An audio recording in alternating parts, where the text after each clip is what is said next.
Take that. Hey, welcome into Feldco Bears Recap Live with Tom Waddle and Olin Kreutz. I'm David Kaplan. Bears fall in an absolutely crushing fashion to the Denver Broncos, 31-28 on Sunday. Quick turnaround. We get the Washington Commanders on Thursday night. Time for our Four Seasons heating, air conditioning, plumbing, and electric game breakdown. Okay, Olin, we'll get to the fourth down play in a moment, but what was your take as you watched Justin play for the first three quarters of what turned out to be a crushing loss when they looked so good for so long? Yeah, you were excited watching him play, watching him work the pocket. He went through his progression. He was using his eyes to look off the safety. Now, to be honest, when I rewatched the film, I couldn't tell if he was just looking off the safety and going back to DJ Moore anyway. So I couldn't tell if he was going through his progression, but that was just his plan. I'm going to look off this safety and go back to the other side. But the movement of the pocket, the running game, the way they tied everything together, I thought Matt Ryan made a good point early on about all the times he booted with his back to the line of scrimmage. It did catch it up to them eventually, but you couldn't help but be excited, even though it was Denver's defense, Tom, to watch that offense execute at the level they were executing at. Yeah, Olin, I said, and it's not hyperbole, and I know the bar is low because we haven't had great quarterback play in this town, and it was the Denver defense, but I watched the first three quarters of that game 3 separate times, and I don't know that I've seen a Bears quarterback play that well for that stretch.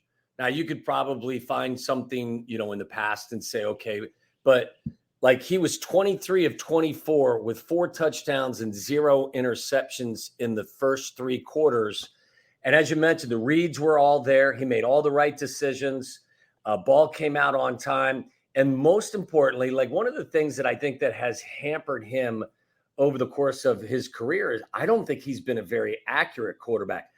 He looked like Aaron Rodgers to me for the first 45 minutes. Every pass was thrown in a position where a wide receiver not only could make the play, but could then make hay after catching the ball, catching it in stride. There were a couple of throws that he made where he was, he had a defender hanging on him. The one that I think stood out to me and one that I think they asked him today up at Hallis Hall that he thought was his best play was the third down throw to DJ Moore on the slant route where he's taking contact, but at the same time, getting the ball out quick and getting the ball out accurate. So I said to Kat, Olin, I said, look, for the first 3 quarters of that game, it looked like it was played on this day. Looked like it was played on, let's just say, a random Sunday. And the fourth quarter of that game looked like it was played on an entirely different day, like on a Monday or Tuesday, because the player error that occurred in the final 15 minutes is the reason why this team has, still hasn't won a game in the last 14 tries. In the final 15 minutes, you had 2 turnovers. One of them was returned for a touchdown. You had 4 penalties, and you had a handful of mental mistakes that took place that actually kept them from winning this game. So as encouraged as I was by what I saw the first 45 minutes, and it was fun to watch over and over again, you saw the same mistake-prone team and the same, I hate to say it, mistake-prone quarterback play in the final 15 minutes. And until they clean some of that stuff up, we're still going to be looking for our first win and kind of to put a bow tie on all of this. Progress was made in the first 3 quarters of that game. But somebody said this to me a long time ago, and it resonated with me then, and it resonates with me now. True progress is made in crunch time. And real progress is made when it's time for you to put a team away and win a ball game. And we have yet to see that kind of progress from this team and from Justin, as well as he played for the first 45 minutes. So, Olin, watching some of the mistakes, like, for example, Bears are driving in the fourth quarter, and they're trying to milk the clock. Tyler Scott, why I don't know, runs out of bounds. I mean, just foolish mistakes. Is that coaching? Is that youth? What is that?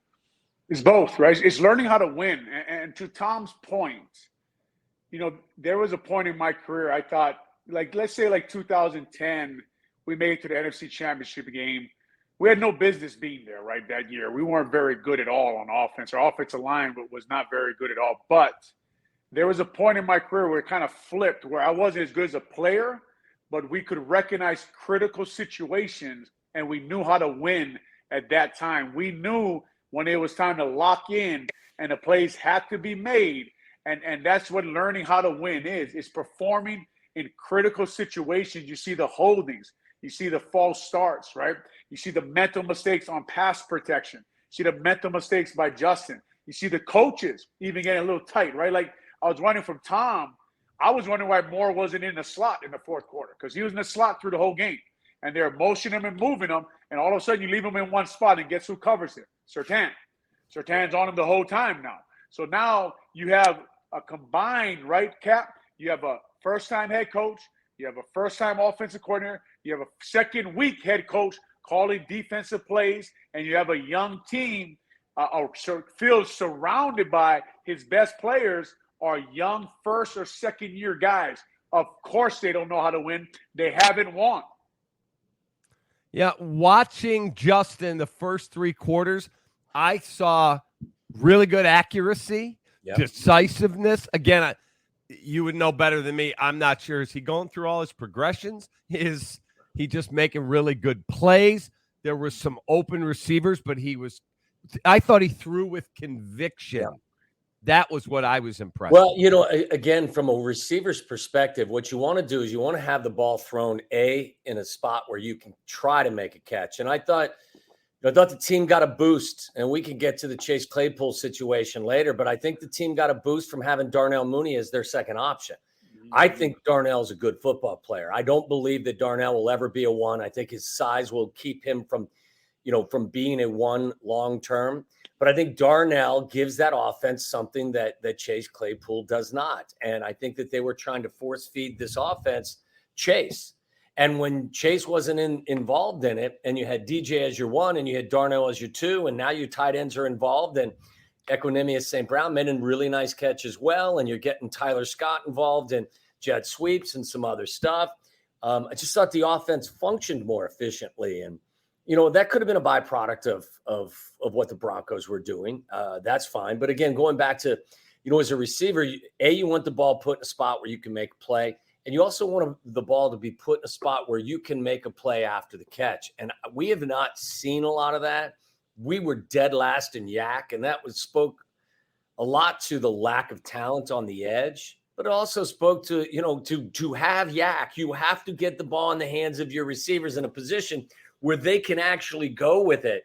And I thought that there were a handful of situations where Justin absolutely dropped the ball in the perfect spot and allowed his guys not only to make plays, but to make a little bit of hay after they made the catch. So, again, I can't say enough. Like Cap and Olin, I don't have an agenda in any way, shape, or form. I love this team. I love the organization. I want everyone to do well. I'm going to tell you when things are good, and I'm going to tell you when things are bad. That's the best I've seen him play in his time in a Bears uniform. And again, as I said, I'm not sure I've seen a Bears quarterback play that well. But in the final 15 minutes, he was a large part of the reason why they couldn't close the door. Yeah, to Tom's point, Cap, like EQ, it could have St. Brown, his grittiness right out there, his blocking. You've seen him by the pile, knocking guys down, falling down. This is the culture they're talking about. When I watch him play, I don't think they have a culture problem, right? Yeah. Like when I watch Mooney play, when I watch Tyler Scott, even though they were trying to put in some of that Dolphins motion, it looked like the sudden motions and they were jumping all sides. They are playing hard. They are trying to block guys. They are getting after people. I watched that film and I thought to myself, they played hard for the coaches, but they don't know how to win, right? Like it changed that fast for me. Watching EQ out there trying to block guys, getting after down the field, Lucas Patrick flying over the pile, and all of a sudden I'm thinking, hey, these guys are playing ball for each other, right? And all you're going to do is put the right guys on the field who want to be out there, who want to play together, who want to win football games. Let's take a look at Justin Fields' passing numbers today or on Sunday. And it's called Justin Fields Winging It, brought to you by my friends at Westtown Bakery and OK Dispensary. And you could get brunch at the corner of Lake Cook and Milwaukee in Wheeling. Food, pastries, specialty coffees, part of the 50/50 restaurant group known for the best wings in the city. Okay, 28 of 35. He broke Shane Matthews' club record for consecutive completions to start a game. And he had 335 yards passing. And today I watched his whole media session, And look, the media is going to eat up what he says, and he's not stupid. But I think he truly believes it when they asked him, do you feel some sense of pride your first 300-yard game? And he said, yeah, it's cool, but guess what? I'd rather throw for 50 yards and 3 picks and win. I'm trying to get a dub. So it's the That's right thing to say, but I hyperbole. think that's who he is. That's hyperbole to a certain degree. But yes, at his core, I do believe that wins are more important to him. But nobody wants to throw 3 picks and be, 10 of 25. I mean, what you want to do is play well as your team wins also. But like, I've had no issues with him being accountable for all the things that have gone on. And we've talked over the last few weeks, fellas, that the lack of accountability is shocking in a lot of ways. It's disturbing. And it's what's made this team, from my perspective, I hate to say it because they run through my veins, they've made them unlikable, at least at this particular time. So the fact that that the quarterback actually does assume responsibility for mistakes, and I think the fact that they finally sat Claypool down was the first glimmer of somebody being held accountable for not doing their job. So look, they still haven't won a ball game in a year, but hopefully that's coming soon. So Olin, I get a call from a good friend of mine, and he broadcasts in another sport, but one of his dear friends is an assistant with the Broncos. And this buddy of mine calls me and he says, the Broncos know exactly what the Bears are going to do. They think Justin's going to try and run for 100 yards. All they've worked on all week long is we're spying that guy. We've got the right people in place. We're taking the run game away, and the Bears will have no answer for us. And Sean Payton, what did he say this week, Tommy? He said basically, we made the wrong decision. They came out throwing it. And so what we decided to do was we would adjust and we would drop back into our zones and force them to play from the pocket. And we knew if we could do that, we'd get one from him. Mm-hmm. So they expected it, the run. Yeah, and that interception, Tom will speak to it better than I can, but it just seemed like two guys on a different page there. It didn't seem like, I don't know if he made the wrong read there. Cole Kmet is one-on-one with the backup safety, right? And I don't know, like he sits it down. I don't know what they're told in practice. I haven't heard if Justin Fields talked about it yet. Maybe you guys have. I don't know if Cole Kmet talked about it. The great part about this play, guys, from the protection standpoint is they pick up a blitz. Khalil Herbert comes across and actually picks up a blitzing safety there, and they give him a pocket there to work in. You're right, Cap. They were going to make him beat it. They were mush rushing him sometimes. They weren't coming after him, but he was picking them apart. And even on the last drive when they stopped at 4th and 1, it was 3rd and 10. He rushed for 20 yards, right? So he was dynamic in that game. At the end of the game, again, it's a young football team. Now, he's not young, and that's what we talk about, him being a multiplier, right? At that moment, when the young guys are struggling, right? When Darnell Wright is holding, when Darnell Wright's going to miss a block, we need you to raise everyone's level up, take over this game, and win the damn game for us and be a franchise quarterback. To go to the interception, and if listen, if folks don't want to take my word for it, that's totally fine. You won't hurt my feelings. Take the words of a guy who played the position for 17 years, and that's Matt Ryan. And Matt Ryan, on the television copy, you can hear him say, once you read that is a man coverage, you have to throw the football to the outside shoulder. And I think, again, I give Justin a ton of credit that after the game and the day after, he said, look, that's on me. In that particular time, as soon as you read man coverage, you understand you can't. Justin said, I threw the ball to a spot. You cannot throw a football to a spot in man coverage. You throw a football to a spot in zone coverage.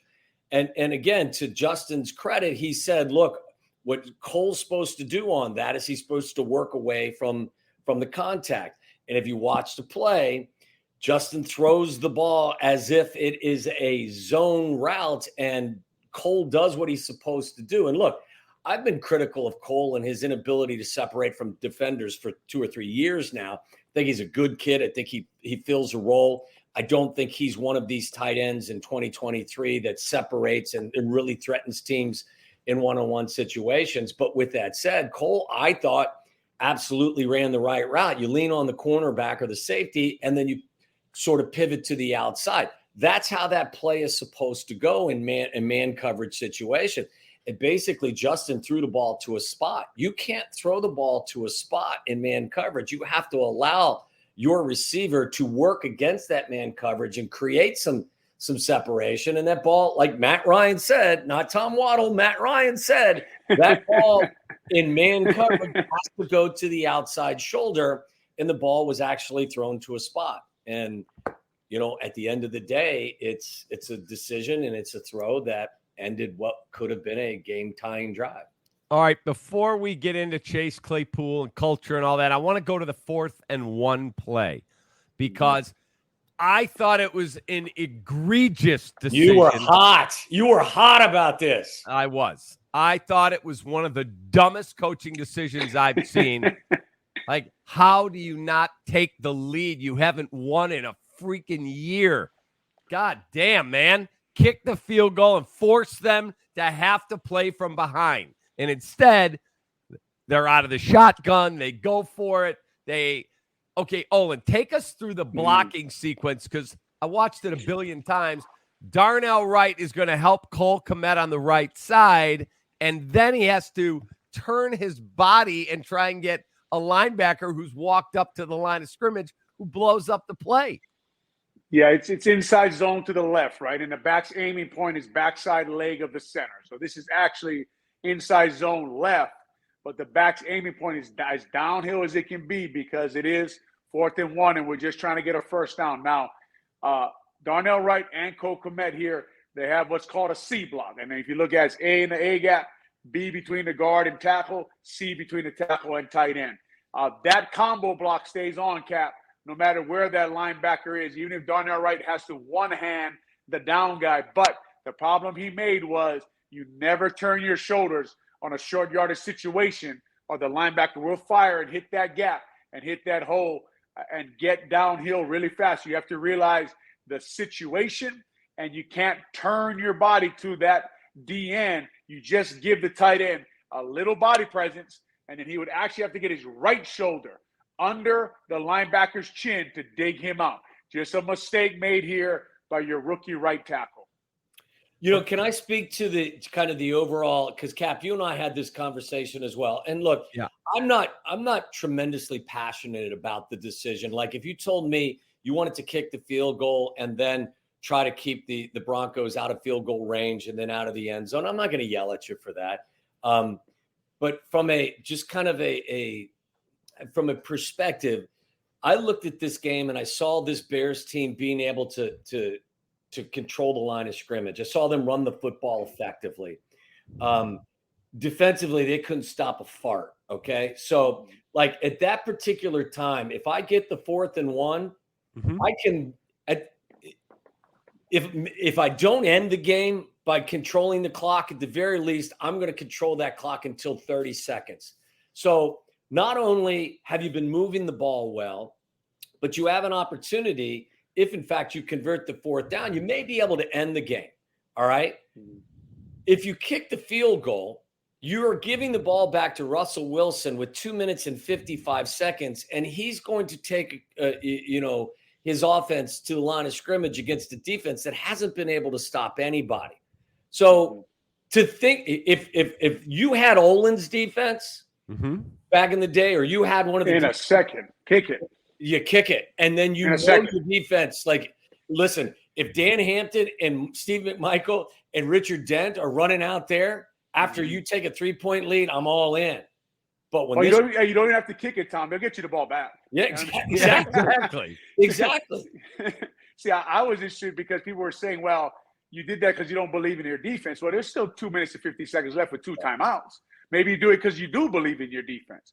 But here, to me, the bigger point was, it was like a culture moment. I hope they went to Justin Fields and said, what play do you want? Right. Because at some point you want to take this team and you want, Tom, like, and Cap, you know this too. You got to give it to the players. They got to take ownership of this team. Correct. And that's a moment right there. Yeah, it's a moment right there to say, Justin. And I tweeted out about when Harbaugh did that with Lamar Jackson in 2019. Yep. And he said, what do you want to run? Do you want to go for it? He said, hell yeah, coach. And they ran quarterback power. Right now, they gave Justin a chance to keep that ball, and he didn't. Yeah. Right? That was the inside zone read. He didn't keep it. He made what he thought was the right read there. But I don't know if anybody talked about that play. I hope they did on the TV copy. I just saw him talking to Janoko. I hope Getsy and Eberflus walked to him and said, what do you think here? What do you want to do? What play do you want to run? Because this is your team, young man. Okay, and the other to thing. that point too, I told Cap, and I pointed it out to Cap after watching the play several times. And you would know this better than I from being an offensive lineman and being in the trenches. I can make a case, and I'm not being overly critical because I understand why he made the decision that he made. But with that as the backdrop, where you want your quarterback who's had the best game of his life, at least for the first 3 quarters of it, I think you can make a case, and people think I'm being an asshole about it. And it's not what I want to, that's not how I'm trying to project this. But if you look at the film, I think there's a really good chance if Justin keeps that ball, he beats number 0, not only to the edge, but he also gets to the first down mark pretty quickly because he's that phenomenal of an athlete. And I kind of, after watching it several times, and again, it's hindsight, I was a little disappointed that he didn't keep that ball and make that play on his own. You know what I'm saying? I would love for him to keep it. And even if he doesn't make it, I'd still love for him to keep it because I'd love for him to say, I want the ball in my hands in this critical situation. And I totally agree with you there. Probably would have ran him downhill and just they ran quarterback power and got stopped, I think, against Green Bay a couple years ago. But it's just at that moment, I want to run a play that Justin wants to run. I mean, we're 0-4. My biggest job, my biggest responsibility of this coaching staff is to give this team to this young man and see if he can win us football games and eventually win us a Super Bowl. Yeah. So, Tommy, I was with Olin earlier, and I asked him, and we have, the pictures that we had we could put back up, and I said, why does Robert Tonyan, number 18, not go out and hit number 0? And he said, because in that set, Olin, you told me you're going to leave that guy unblocked, correct? You go down and get the next level. That's who they're reading, right? They're reading that guy. He's going to block, release outside, and he'll lead block for Fields if that guy bites, and that's the guy they're reading. So Fields, he's looking at him. If he looks at Fields, he's going to hand the ball off. Yeah, like the guy at the end of the line of scrimmage is the responsibility of the quarterback. The same exact responsibility in the boot that was turned into a sack fumble. And there were a lot of people asking, well, why don't you block that guy? Well, the play is designed that guy is left unblocked. And that's part of the play. And the quarterback actually makes the decision based on that. I thought it was really interesting too, Olin, that, I thought Matt Ryan did a lot of good things describing some of the quarterback stuff. And I thought Tiki Barber was really sharp too when he pointed out. Yeah, they were awesome together, man. I enjoyed the game. Yeah, they were. And I wondered how you felt about it. I thought Tiki made such a great point that the defenses have adapted to some of the shit that they've seen recently, especially from the Bears. And nobody is crashing hard at the end of the line of scrimmage. Everyone's staying at home and forcing him to give the ball to the running back, or as soon as they see him turn his back in one of these fakes, they beeline to him. And I think Tiki's point was, now that teams have adjusted to what they've done in the past, you can no longer have your quarterback turn his back in boots. We saw it in the opening game of the season, I think, too, against Green Bay, where someone came off the edge and absolutely destroyed him on a first down, and they find themselves in 2nd and 25. So maybe going forward, make the adjustment that you could still run the boot, but you got to run the boot with the quarterback front facing. Yeah, and earlier in the game, they ran a boot cap, and Blasting game cut the end, right? So you can also leave the fullback in to cut that guy or seal that guy. But, to the bigger point to me is, and obviously you go back and you watch the film and you're going to break it down. You'll be very critical after a loss like that. I like to look at little things like what can we actually do to win this game. And I would just say to Justin, man, when you are faking this and you don't have the ball, you need to give us an all-out fake. Yeah. They need to believe you have the ball, right? You need to run to that corner hard like you have the ball, and then you may hold a few other guys because he is our scariest weapon now. And I think you heard them. We talked about last week on the show that Herbert is really close. He's close to breaking one arm tackle and going to the house, right? And you heard all of a sudden announcers say that. We all know what happens with announcers.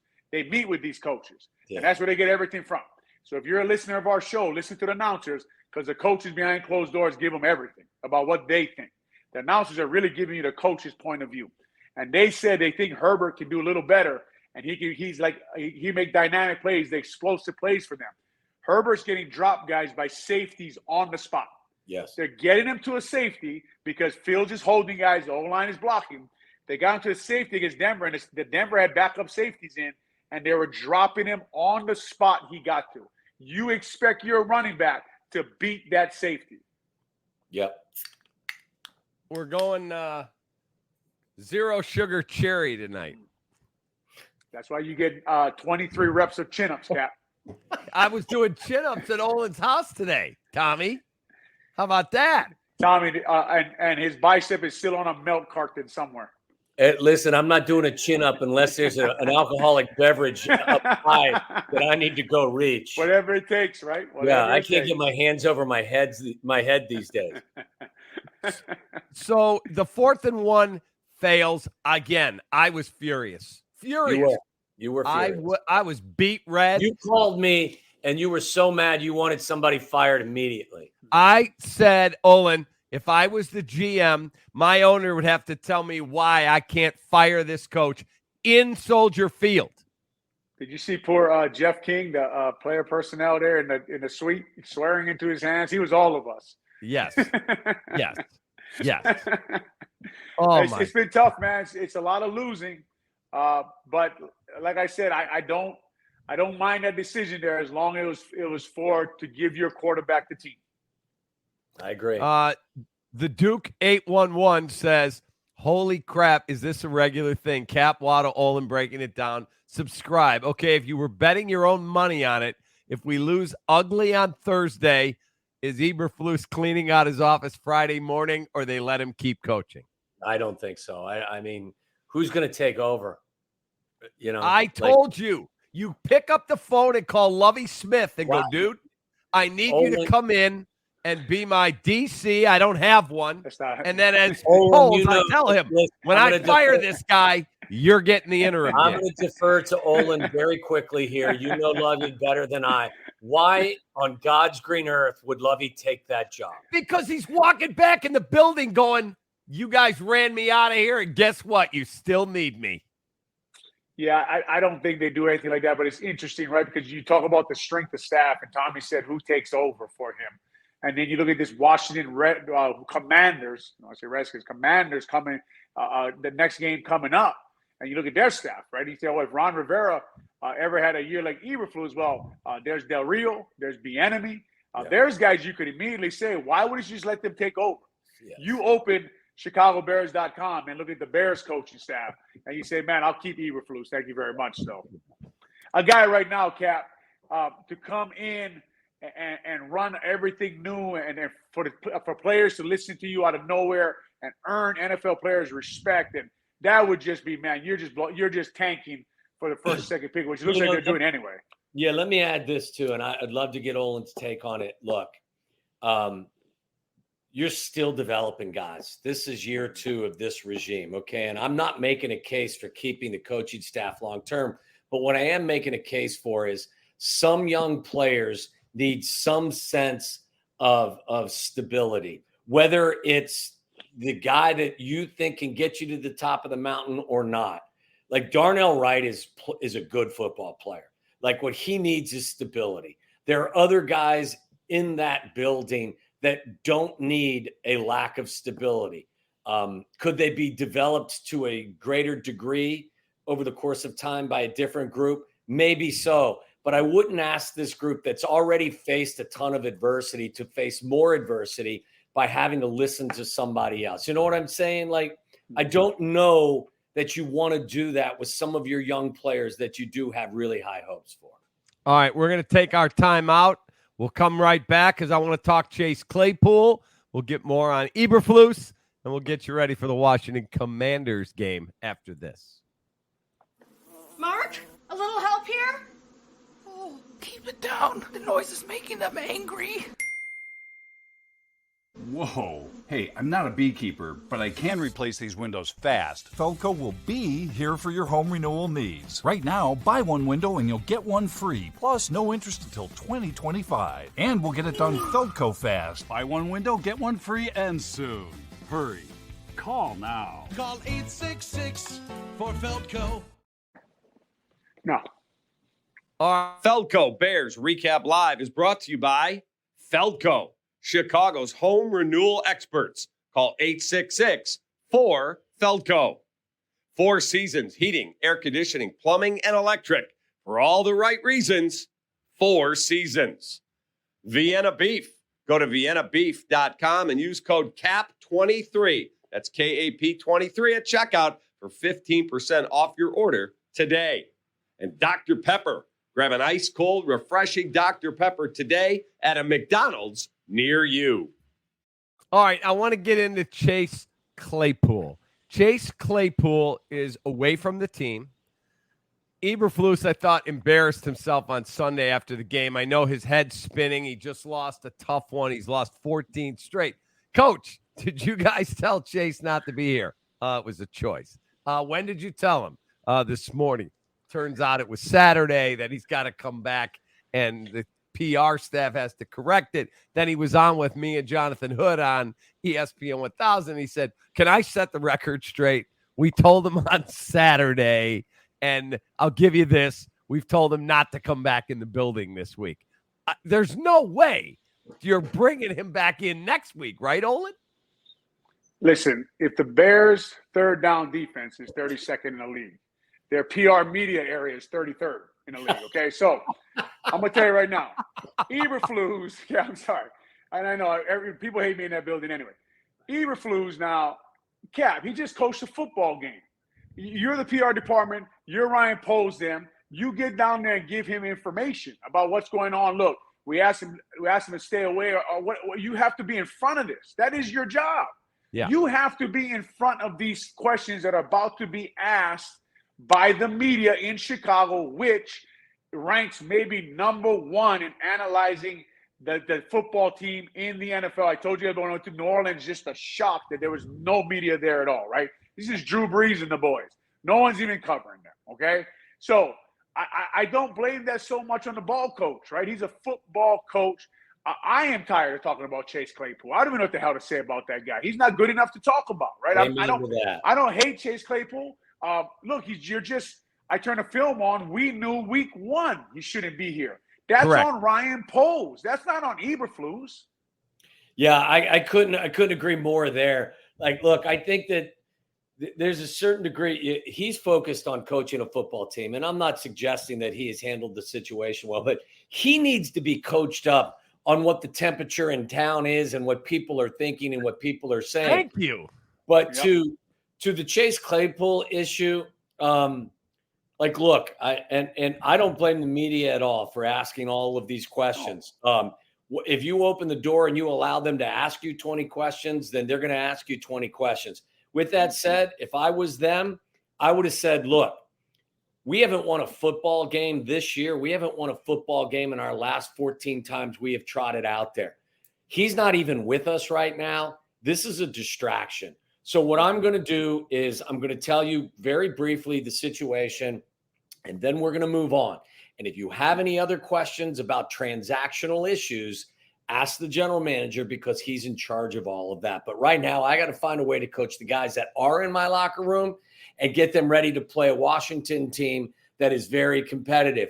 I told you guys after week 1, he wouldn't be getting nearly the number of snaps in week 2 that he got in week 1. I wouldn't have tolerated what I saw. Now, I will also be honest with you. His effort in week 2 and week 3 was significantly better. So I had no issue with Chase Claypool's effort in weeks 2 and 3. I have to be 100% honest with you on this front as well. He's not good enough to be sweating this shit the way that everybody is sweating it. Agreed. He's not Cap. He doesn't play to his size. He doesn't play to his speed. He doesn't separate. I don't know what has happened to him over the course of time, but all I would encourage people to do is put on the film and you tell me what he is doing so well that you can't live without him. And I'll tell you that answer to that question is nothing. And that's Cap. why I said to you guys, he has a bullshit hits principle. What he did embarrassed the team and the organization in the Green Bay game. He should never have been on that freaking plane to Tampa. Cap, if you just go on chicagobears.com, there's no less than 30 people involved in digital media, social media, like the social media people. They did not see Twitter, did not see these questions coming, right? Get to the head coach, talk to him about it. And here's the thing, Cap, for people to believe in the head coach's hits principle, everybody in the building needs to back him up. Yes. They got to back his play. And if the people above him don't back his play, the hits principle means shit. Yeah, I would say this too. They gave way too much Well said. oxygen to this point. Way too much oxygen. Like I said, like he wasn't even in uniform. He wasn't in the building. There was no reason that they spent any time on him other than, listen, he's not with the team right now. If you have any question about what the future of his status with the Chicago Bears is, ask the front office. Right now, I haven't done a good enough job getting us ready to play on Sundays. He's not even with us. I'm focused on the Washington Commanders. And thank you for the questions. I don't mean to be disrespectful, but the fact that press conference went on for 15 or 20 minutes to me was embarrassing. Like, would he have been out of his purview? I thought he should have a little stronger than what Tommy said. If that was me standing up there, listen to me. He's not here. He's at home for a very specific set of reasons. I'll answer anything else you want. I'm done talking about Chase Claypool. Are we clear? And you ask me again, this media session is over. Cap, I'll do you one better. How about somebody go out in front of Coach Eberflus and said he is not answering questions about Chase Claypool today? Bingo. Since they're all making money there, right? Since everyone's getting paid to be media people in that building, why don't we act like it? It's a great point. All right, time for our Dr. Pepper player of the game and play of the game. Dr. Pepper, get a Dr. Pepper, refreshing and delicious, at a McDonald's near you. Our player of the game, still got to give it to our guy, number one, Justin Fields, 28 of 35 for 335, 4 touchdown passes. His best game passing as a professional. Just couldn't finish it off to get a victory. So Justin Fields is our recap player of the game. Our play of the game, I mean, it's hard to go any other direction. It's got to be the 4th down play. That's got to be one of them. And then I thought the Russell Wilson pass, the strip sack, we could go a number of ways. I ended up choosing the Justin Fields strip sack because it tied the game. Cap, I'll say this. We had this discussion on the air yesterday. I mean, look, we're all expecting the worst. And regardless of how well things are going, there's a pessimism that permeates all of us at this point because we've seen nothing but badness over the course of time. I felt really good about this game until that play. And I thought that was the play that really changed the momentum in the game. Then I thought I saw indecision in the quarterback's play. I thought it gave, obviously, life to the Denver Broncos. I didn't think there was any doubt that was the key play of the game. And again, are you asking a lot of your quarterback in that difficult situation to make, a good decision? Yes, you are. But as Olin said earlier, that's what these guys are paid to do. They're asked to lift the performance of everyone else, and they're asked to provide solutions. At the very least, you have to protect the football like it's one of your children.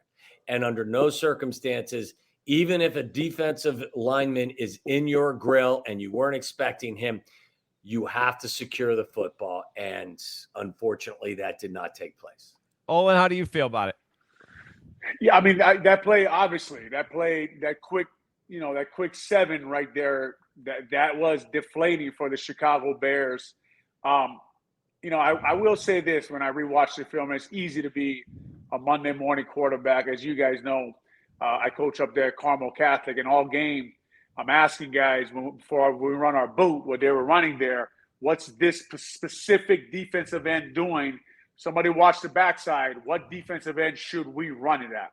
So I went back and I watched the game like that. And Benito was the one guy when he was backside, he was running at the quarterback every time, right? So I just, some parts of me feel like the play calling there, you shouldn't have boot into that guy. Now they do flip their outside linebackers, and that is tough to do. But that play right there, obviously, is a play that gave them a whole bunch of momentum to win that football game late there, right? But I think the best play of the game I thought I saw from Fields was that boot where he hit Herbert. I thought that was magic, man. I thought when he juked out that defensive end and threw that ball in there, I don't know if Herbert's in his read there down the goal line.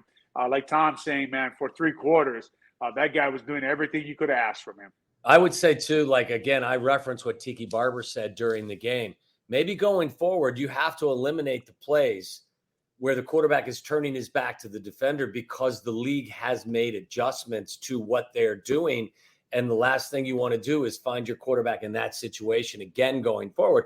This is at the very least the second time I've seen it in 4 games, and it may have happened more frequently than that, but I did see it against Green Bay in week 1. And obviously, to me, it changed the entire momentum of the game on Sunday. Let me jump in here real fast and just say this. Now, I don't know, like, what aiming point Fields is supposed to get to, right? Like it's easy to blame Getsy. It's easy to say the play is not good. It's not turn back. I don't know, like, where is he supposed to go? Did he get far enough away from that backside? Did he get enough depth when he came out of the fake? All those little details, like when you watch this team, and like you guys know, in the NFL, winning games late, the guys who practice the details on Monday, Wednesday, Thursday, Friday, those are the teams that win, and they don't let it slip. They say, no, run that play again because you're not doing it right? So I don't know on that play, like, where is he supposed to get to on the handoff? Did he get far enough away from the defensive end? Did he loop deep enough so when he does turn around, because like you guys know, if you turn around too shallow, then that DN is in your face immediately. Yeah. So if you look at what they're doing offensively, I went back and charted like the last 15, 16, 17, 18 plays. I keep counting them up. Wait, if you charted them, Cap, what number did you chart? No, I kept adding to that number. I got to 20 plays. I got you.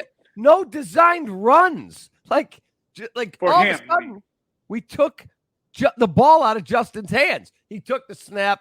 Here's Khalil Herbert, a little Roshan Johnson. Well, Cam, let me ask you a question. First of all, Sean Payton told you at the end of the game, it's what they were defending.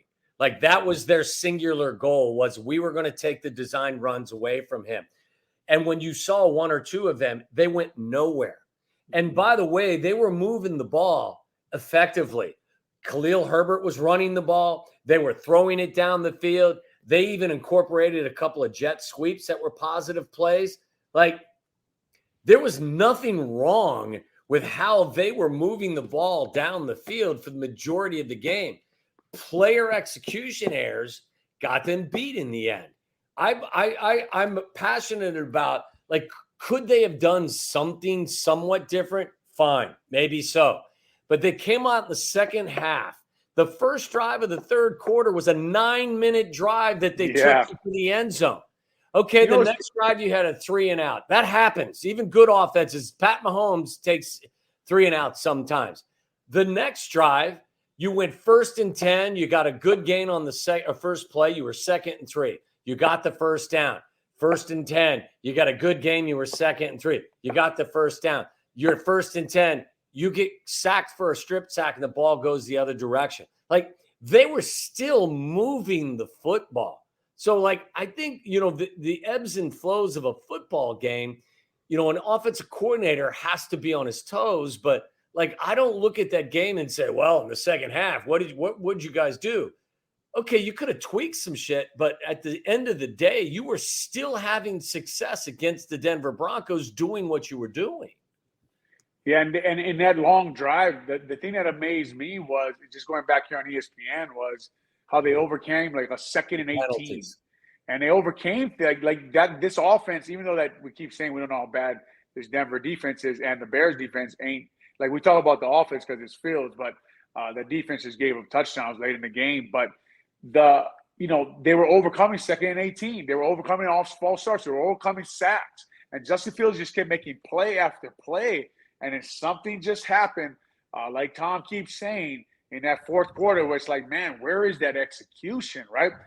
Like Darnell Wright got that holding call. You remember late in the game, right? Yep. The thing that bugs me, guys, is they ran that jet sweep. I forget who it was on the same It was drive. Tyler Scott. Tyler Scott. He ran out of bounds. He grabbed Gregory on that play too and held him. Darnell Wright needs to, like, somebody needs to sit down and say, like, you got to get your hands inside, man. You got to stop grabbing guys on the outside. You can grab guys. I want to be clear here on holding. You can grab guys.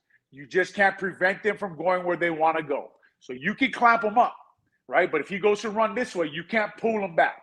That's holding. That's where people are confused about what holding is and what it isn't. That's why sometimes you see guys holding guys and the holding doesn't get called. You can't change the direction of where they want to go. All right, time for our Vienna Beef eye on the opponent. And let's take a look at the Washington Commanders.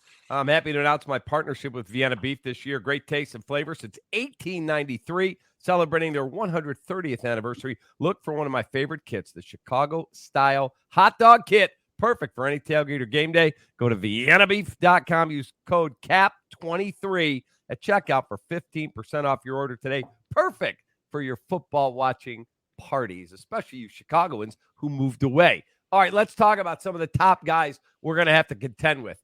Terry McLaurin is a beast. Chase Young on the defensive side. Let's start on the offensive side.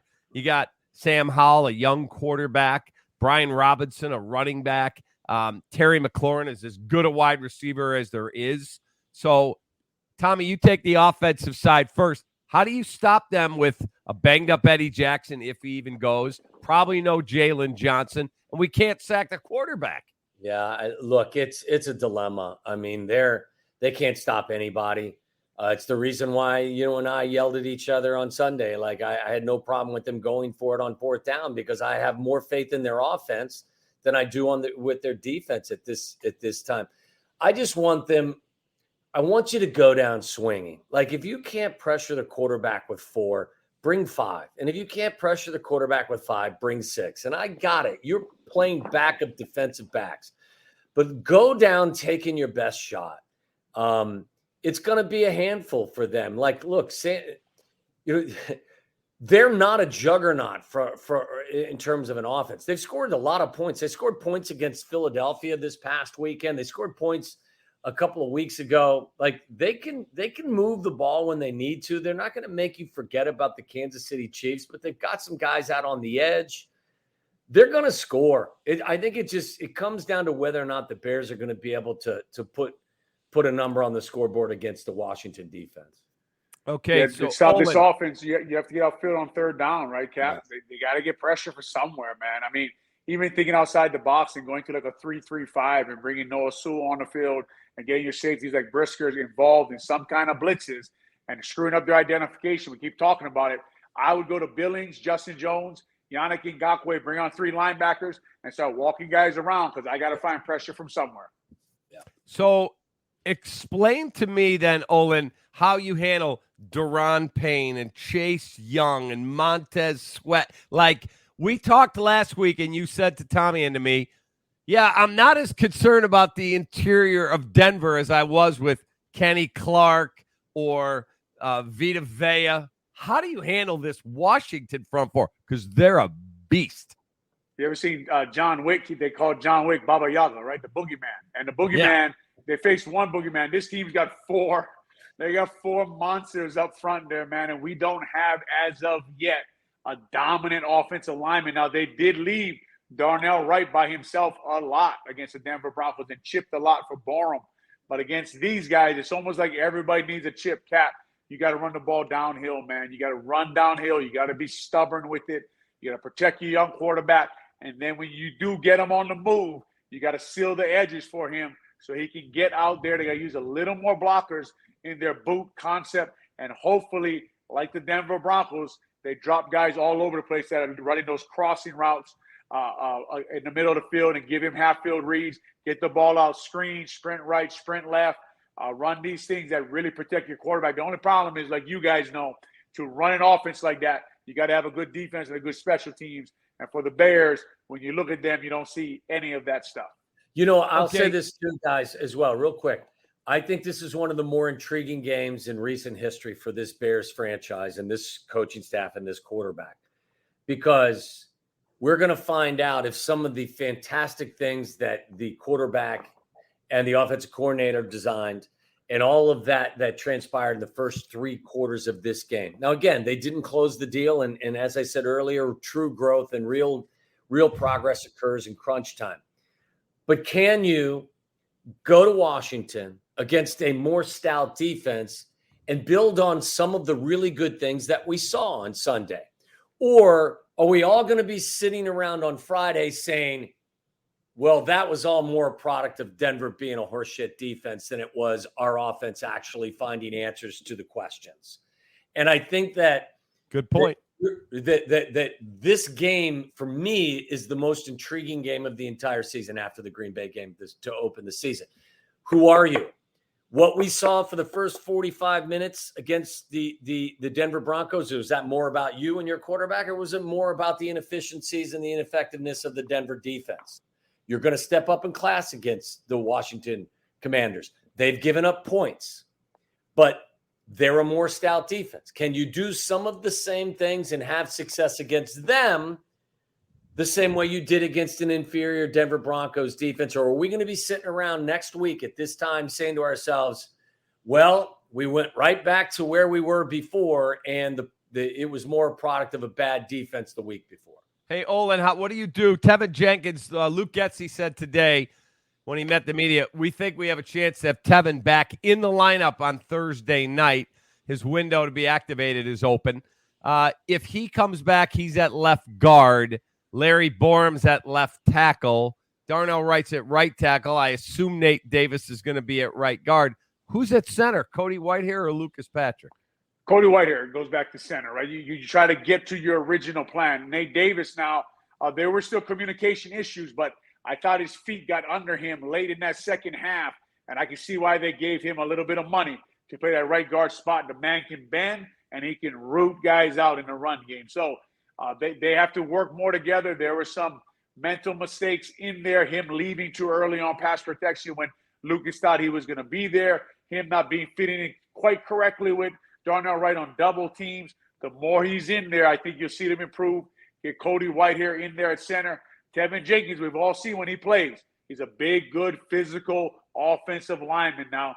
Excited to see him back on the field. Hope they don't bring him back too early because he's shown that he doesn't put a lot of games in a row. By that I mean he is susceptible to injury. You make sure this guy's 100% healthy. You make sure he's ready to go because you want him for the rest of the year. Because if Braxton can come back, we're starting to see a little bit, guys. We're starting to see flashes now of what Ryan Pose's original plan was. I got to be honest with you. As Darnell Wright and Nate Davis get a little bit better, I can imagine Cody Whitehair, Tevin Jenkins, and Braxton, pretty good offensive line. So for people that are super down on the Bears' plan at offensive line, you see potential growth as this thing comes together. If those guys stay healthy, right, I was down on their plan too. Like, I was down on their plan because I didn't think Tevin Jenkins ever showed you could play healthy. I thought they needed more assets. I don't think they have a true center on the roster. Now, Lucas Patrick plays some center. To me, he's more of a backup swing center guard. And then Cody Whitehair two or three staffs have moved him out of center already, guys. That tells you this man doesn't want to be center. He must be manning the left guard spot. So, but when he comes back, he can play a little center. The communication, the snap will change again. But if they can't, their plan, if these guys can stay healthy, if Darnell Wright can develop, if Nate Davis will stay out there on the field, these guys can play decent football together, but that's a lot of ifs. I would say this too, Cap. I'm not in the business of selling hope, especially for a team that has struggled the way they have. But I think Olin makes such a great point that, look, they haven't had their starting offensive line for one single game this year. They just haven't. I mean, it's been difficult for them to find any type of cohesion and there's just no rhythm there. Their secondary, everybody's been banged up as well.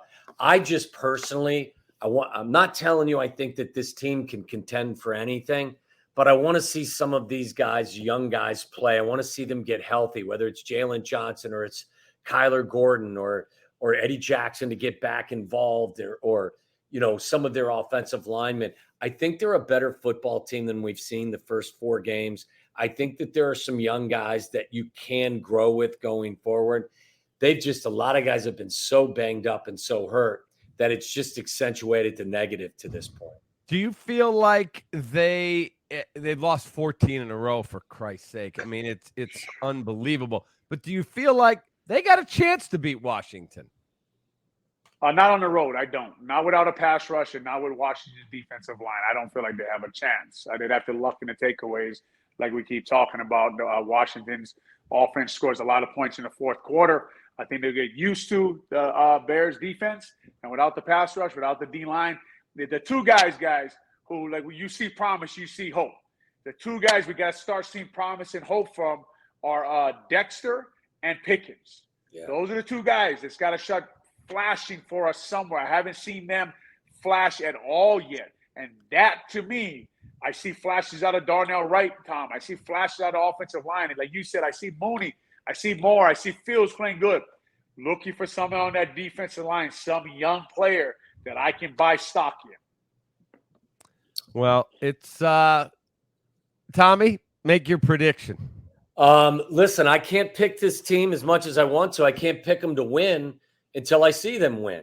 And that may sound like, elementary, but until I see them find a way to put another team away and how they learn, until they learn how to win a football game, how can I actually pick them against a team that's better at the line of scrimmage? At this point, I can't. I think that, they can make progress and they can be very competitive in these games, but I think it'd be premature to start predicting Bears victories until you actually see it happen once. And then they start to build a little momentum. So no, I think it'll be a close game. I don't think Washington will run away from them, but at this point, I don't think that I'm comfortable picking them to win a football game. You said last week you lose to Denver at home, it's rock bottom. Olin, have they hit rock bottom yet? Yes, they have. Last week, when Denver came back with that defense, with how well they played in 3 quarters, when they got that sack fumble and they got stopped on that 4th and 1, that was rock bottom for this team, man. And they gotta pull themselves up because they're right. Nobody believes in them. Like, if they're mad at all of us, and this Olin Kreutz guy, this old center, this balding center, he doesn't even look like a center anymore. It looks like he has cancer. Keeps talking bad about us. Wow. Look, they're right. I don't believe in them. No, how can you? Tommy just told you they haven't won, man. Yeah. Okay, they have to take chances on special teams. They got to get Trent Taylor off the kick punt return. Who cares if you fumble? We got to get some big plays, man. You got to go block a punt. You got to kick it onside. You got to go for a win. Olin, I say this all the time. I say, and it sounds so simple. You change the narrative by changing the narrative. That means you go out there and you beat that other team and you play better than you've played to this point. Look, there's nothing I want more than to talk positively about my favorite football team. So make me start talking positively about you. And I can't talk positively about you until you prove to me and everybody else that loves this team so very much that you're capable of winning a football game. So make me change how I feel about you, please. All right, last thing. Cap, when you turn it on, you're like, man, you want to say, like Tommy's saying, like Brisker, man. Brisker looked pretty good in that game. Yeah. They're blitzing him off the edge. He's pretty physical. Darnell Wright looked pretty good. Nate Davis, I thought, you want to say all those things, but they lose, so you can't. Yeah. All right, biggest key. Well, give me one key, Olin. Yeah, the running game against this defensive line is going to be the key on the road with the crowd noise. You do not want to be in 3rd and long. You want to stay ahead of the chains. You got to run the ball, and you got to have an extension of your run game. By that, I mean rolling Fields out and getting the ball out fast. Tommy, one key. Yeah, I think you've got to control the time of possession here. And you do that by converting 3rd downs. You've got to be good on 1st down. Don't put yourself in 2nd and long. You just can't leave that defense out there for more than half the game. They're not equipped to stopping anybody at this point. So I would say you got to be much better on 3rd down. You got to control the clock and give your defense a little bit of a break. Give them a help. Gentlemen. One key, Cap. One key. One key from me. Yes. You cannot turn the football over. You've fair got as to well. take care of the Fair. football. That's fair. Low-hanging fruit, Cap. That's low-hanging fruit. Just in case you're wondering, man. I'm just saying. That was not a lot of critical thinking there. There was not. Absolutely not. But you know what? Sometimes keeping it simple is the best path. It's the best way, man. Yep. That's it. Guys, have a great rest of your week. I'll see you next Tuesday. Hopefully, we're talking about a victory. Oh, please. Thank you guys, man. All right. And make sure you head on out to Westtown, corner of Lake Cook in Milwaukee. The Westtown Bakery in Wheeling. They've got the OK Dispensary Cafe and Lounge there. It's a great spot. Get yourself brunch. Bears aren't playing Sunday. Get up, have a delicious brunch. They got awesome coffee drinks. Westtown Bakery, a brand new awesome spot in Wheeling at the corner of Lake Cook and Milwaukee. For Tommy, for Olin, I'm Cap. Thank you for watching Feldco Bears Recap Live. Hopefully we can be talking about a win next week. Thank you for watching, and tell your friends, subscribe to the Recap channel on YouTube. Take that. Feldco Bears Recap Live is brought to you by Feldco, Chicago's home renewal experts. Call 866-4FELDCO. 4 Seasons Heating, Air Conditioning, Plumbing, and Electric. For all the right reasons, 4 Seasons. Vienna Beef. Go to viennabeef.com and use code CAP23. That's KAP23 at checkout for 15% off your order today. And Dr. Pepper. Grab an ice-cold, refreshing Dr. Pepper today at a McDonald's near you.